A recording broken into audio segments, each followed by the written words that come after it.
voorspoed en teëspoed.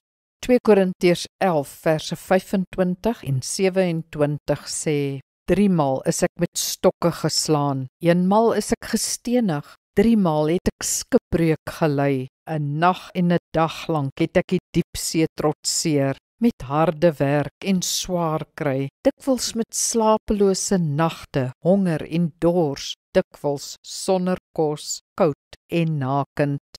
Die sogenaamde voorspoedteologie, dat wêreldse voorspoed en geld vir elke gelowige bedoel is gebaseer op 'n waarheid, maar nie die volle waarheid nie.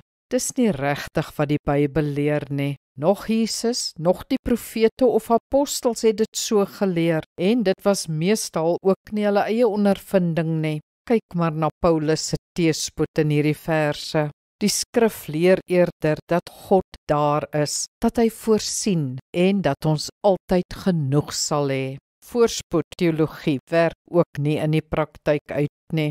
Die geestelike tegnieke waarmee ons voorspoed probeer bewerk, val bloot. Die gevaar van voorspoedteologie is dat dit my in die middelpunt plaas, nie hy nie.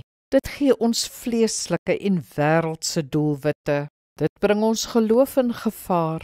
Vat eerder God se hand en laat hy jou deur die storm lei. Op daardie pad lê baie groei en baie wonders. Kom ons bid saam. Hemelse Vader, dankie vir elke seëning, maar geld of goed of die glans en glorie van hierdie wêreld is nie my doel nie. U is my doel. Of ek ryk of arm is, U bly dieselfde goeie God en ek bly ewe afhanklik.